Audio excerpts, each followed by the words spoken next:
Hi everybody, it's Rachel Bull, founder of Engage Grow Central Midlands. As part of our Future of Our People video series, I'm delighted today to be joined by Gary Peppitt from PBC, and you'll get that wrong, PBC Business Recovery and Insolvency Limited. So Gary, welcome, great to have you here. Thanks for joining us today. If you could just tell us a little bit about yourself and a bit about PBC, that would be wonderful, and get us started.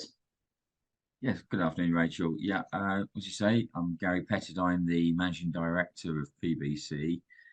PBC are a firm of insolvency practitioners and mediators. So we deal with both people and companies that are suffering from financial troubles and try to help them get through those troubles. Or on the mediation side, with that calm head between the two arguing parties to try and resolve that dispute. I purchased PBC from its previous owners 9 years ago, and 9 years ago it had 2 offices, Northampton and Wellingborough, and 21 staff.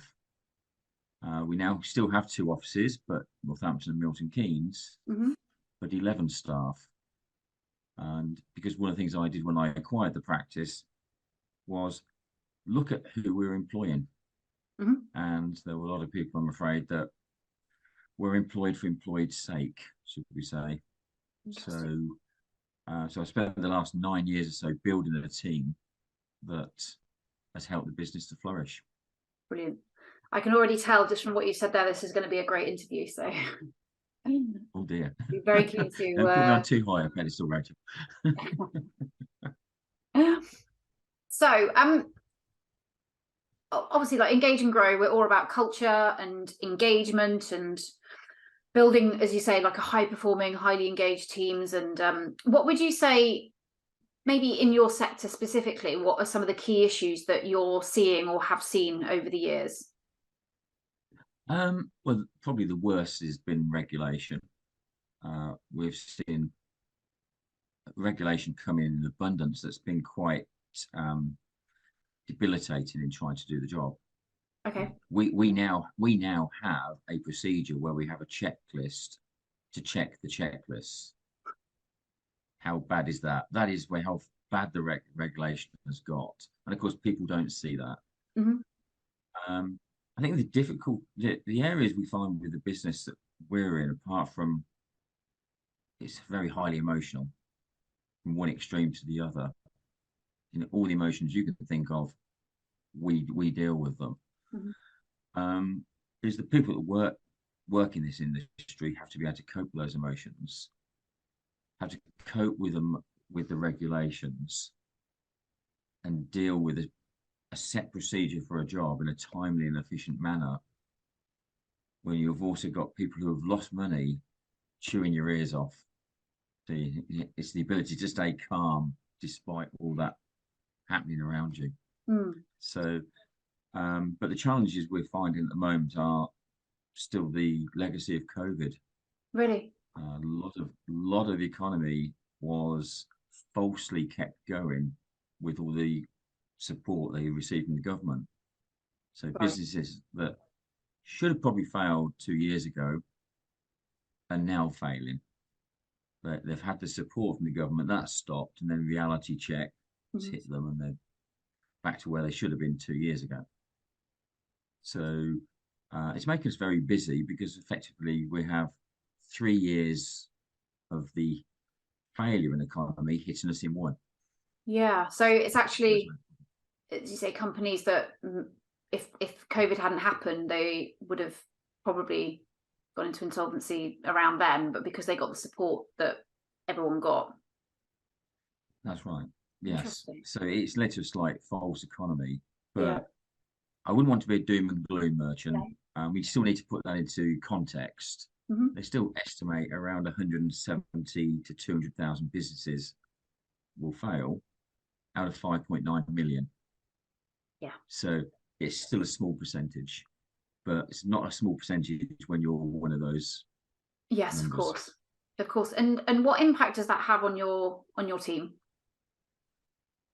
It's demonstrated the ability to cope because numbers of inquiries have increased. Through January and February, we had on average a new inquiry every business day of the month. And so it puts the extra stress on the team. I don't use the word stress normally. I say it's actually challenging you to prove how good the systems are and how good you are.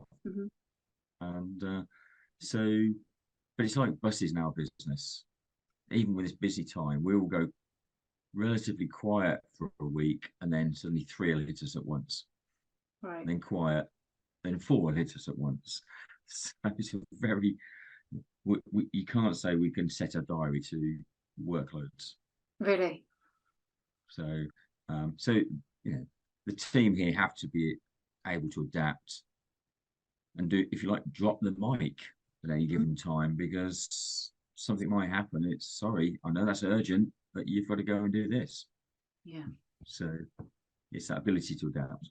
Yeah, and is that something that you mentioned at the start how you've actually obviously the team has changed over the years since you acquired the business?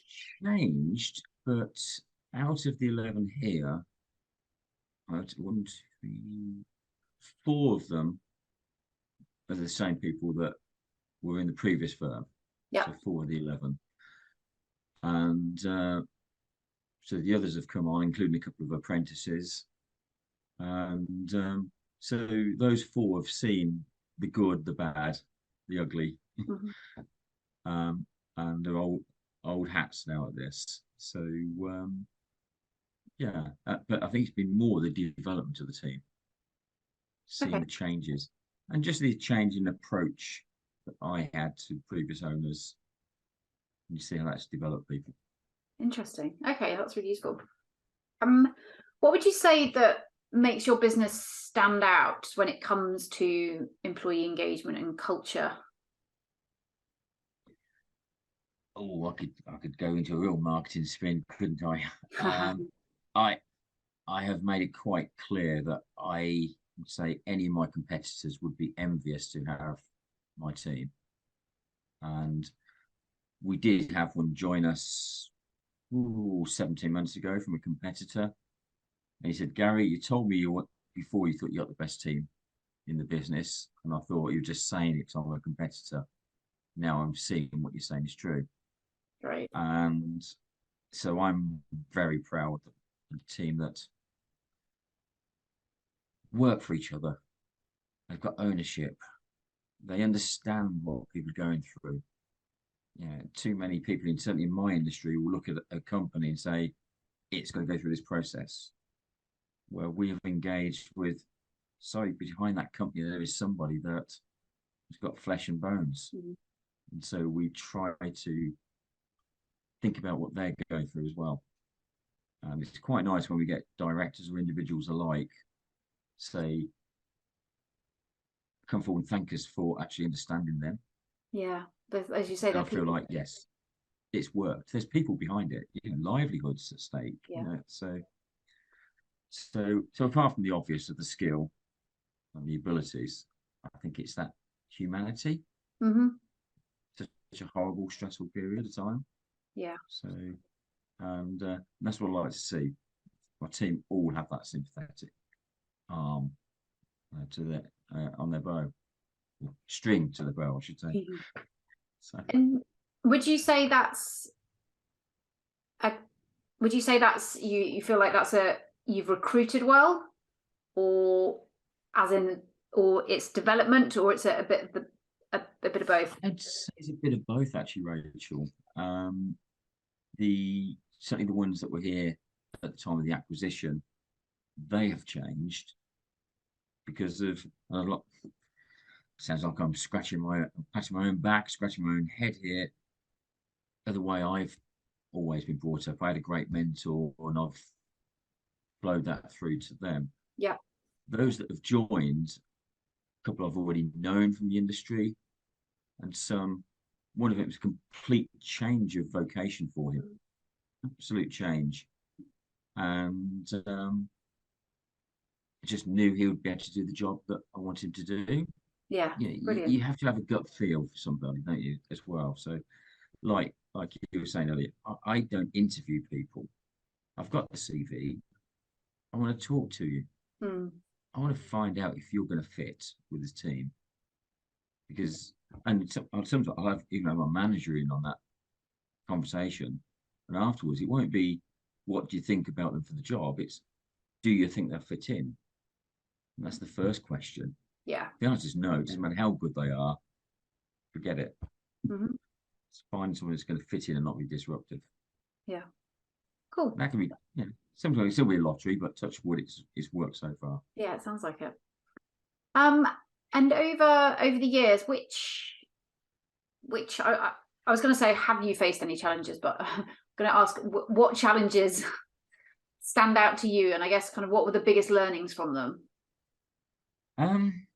My biggest challenge, probably like a lot of business owners, was COVID. Having to adapt and work at home. Mm-hmm. And you get to a point with that if you can't convince yourself everything's okay, how can you convince your team? Yeah. So I had to control my emotions and adapt before I could talk to the team. Mm-hmm. And say what I'm thinking we're going to try and do, because they could read me as well. So if I go in half-hearted, they'll take the negative out of that. So Yeah. So you have to learn to adapt and convince yourself, be positive, to engage with the team. But before you do that, you've got to engage with yourself, Mm-hmm. make sure you're fine. So I'd say those 2 years of the pandemic were probably the hardest of my business life, but the most rewarding, because you do learn from it. Well, I did. I certainly learned from it. So, What would you say were the biggest learnings from it? I don't want to retire. I thought of working at home. The wife joked a few years ago and said, I said we'd be divorced in 6 months. She said, make it 6 weeks. Now I believe her. So, I think what we've learned from it is flexibility. We've realised we have a system where if any of us have to work from home, say there's some emergency, say you've got someone coming around, plumbers or a delivery, you can work from home and not disrupt the business. Yeah. And so it's taught us to be more flexible with everybody. Yeah. What it also taught us is we all like to be in the office because we like that social environment. Mm-hmm. And that's certainly something I missed. And so we've got the best of both worlds. That's how we look at it. We've got the best of both worlds now. So, and we've all had to do it. Yeah. Do you mind if I work from home this morning, or cars broke down and work from home? And because we're on a paperless computerized system, you're not relying on needing paper files. So you can work from home. Yeah. So we've taken a lot of positives out of how to operate the business. Great. And be more flexible, which great. Yeah, absolutely. I think there's a lot of organisations that are the same. During COVID, we got thrown into a situation where you didn't have a choice, and everyone had to adapt, within seconds and minutes and days, and then actually it's like, oh, okay, yeah. this can actually work. Well, I look at it that it was Monday the 16th of March. I had my operations manager. I said, I think we're going to get told we're locking down. We've got the announcement tonight from Boris Johnson. I think he's going to lock us down. So we had a team meeting and brainstormed what are we going to do. Brilliant. And then all packed the cases, and it's like, well, see you in a couple of weeks. Yeah. It felt like when you break away for Christmas. It was so surreal. Yeah. 11 weeks later, I came in and said, I've had enough. Yeah, it was really surreal. But we did silly little things like every 2 weeks we'd have a non-agenda teams meeting just to check on everybody. How are you all? You know, just to check up on everyone. So, and it's that engagement that's allowed the team to see, yeah, I'm human as well. Yeah, which is really important. And it's really important. Yeah. So, you know, they had the chuckles one day, saw my wife crawling on all fours because she didn't want to be on the screen. You can get up now, they can see you. So, yeah, so you have your funny sides of it. But yeah, so we took a lot of positives out of it, even though there was an awful lot of negatives. Yeah. So we had a couple of, I've got a dog, and a few other people where I was working, they have dogs and cats, and all the dogs started kicking off at each other through Zoom. Cats were going mad, and all these dogs were barking like all over the place. It's chaos, but very amusing. Put a smile on our faces, so that was good. That's it. Well, I've got 5 Cairn Terriers, so if they kicked off, I'll just put you on mute for a moment.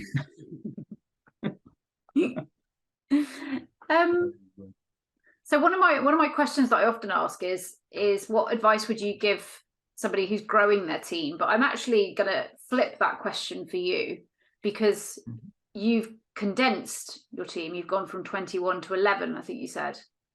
Right. I'd be really good to kind of hear a bit more about your thinking behind that, and also the benefits that's brought, and any advice you'd give to anyone thinking about the same, taking that step. Yeah, I think the first train of thought is, as a business person, you're looking at it and thinking about overheads and the structure. And the impression I had at the time was that the previous owners thought size looked better. You know, it's that quality and quantity, if you like. And there were just people working there that I thought were just not right for the industry. They didn't fit. Some were about to leave anyway, so it's sort of off you go anyway. Do me a favour. But it was just looking and thinking, well, what do we want? What should I say? What do I want as a practice? What do I want PBC to offer to people? And felt it was so important to have a team. And it's very much so here. You know, people are called team members, but not called staff or employees. Day one of them, I sat them down to talk about where we're going. And there was only 7 of us then, because we went right down from 21 to 7 originally. And one of them called me. Well, I said something. You must be the boss, so it must be right. I said, never call me that again. You know, I'm part of the team. And I can safely say, over 9 years, I've never been called a boss again. So, yeah, it's a team. So, just wanted a philosophy of, we've all had those horrible bad managers in our life. I've had my experience of bad managers that are quick to take the praise, quicker still to pass the blame. Yeah. And I always took that mentality. If I don't like it, why should I impose that on somebody else? So I try to have a team around me that enjoy coming to work. They know I'm approachable. They know they can come and see me. And in fact, I've encouraged it, if they've made a mistake, encourage them to come and see me, tell me their solution for the mistake, and we'll discuss it. Or if I've made a mistake, you know, I'm the first to say I make mistakes. And I want the team to feel comfortable to come and say, Gary, you made a mistake here, you're wrong. Yeah. Or disagree with this. But with the mentality of, you don't come in and say, you've made a mistake. It's, I think you made a mistake because A, B, C, D. You know, and so we've got that culture here that there's no fear. There's no fear. I know one of them, she was headhunted, and she told me, she said, I turned to the person asking me, would I join their client? She said, will I smile when I drive to work? Oh, that's so nice. Yeah. I said, pardon? She said, well, will I smile when driving to work? Because at the moment I get the car and I smile. I enjoy going to work. And they put the phone down on her. So clearly she got her answer. I love that. And I thought that was absolutely brilliant. I thought it was really good. So, so I've got a culture here where, yeah, I started with a profit share scheme. So it's brought ownership Yeah. because, in fact, April they got their latest payment because it's once a year based on the accounts, put provision each month aside, and I try to make it a minimum of at least 1 month's pay. Okay, So wow. effectively, they come here and they get 13 months' salary minimum. But it is given ownership. Yeah. Because they're getting a share of the profits. Yeah. And thank you They to are, John Lewis partnership. That gave me yeah, the idea. that's great. So So they are it's actually ownership. they're invested, aren't they? As well as being emotionally, it makes them emotionally invested because they are invested. Yeah.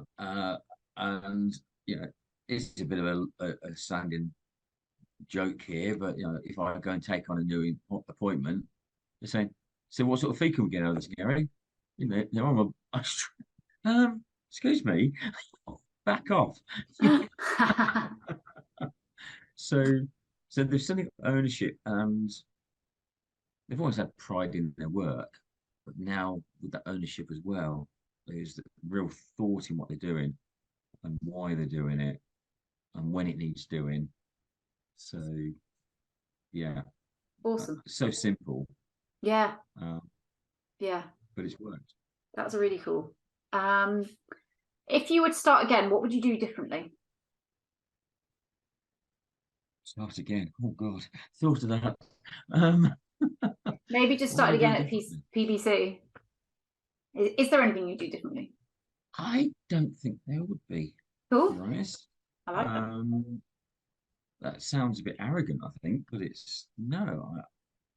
I think you've got when you start a business, you've got to accept you're going to make mistakes as well as good decisions. You're going to make some bad decisions. And I think if I started again, I'd still make some good decisions and bad ones, but probably different ones. Yeah, but so we learn from the mistakes, don't we? Not from the wins. Yeah, yeah. So, um, yeah, I don't think I'd want to. I think it'd be the same. Good. So, That's a great answer. And final question for the interview. Where next? Where are PBC going in the future? well, we're working on succession planning because I'm the old fogey here, and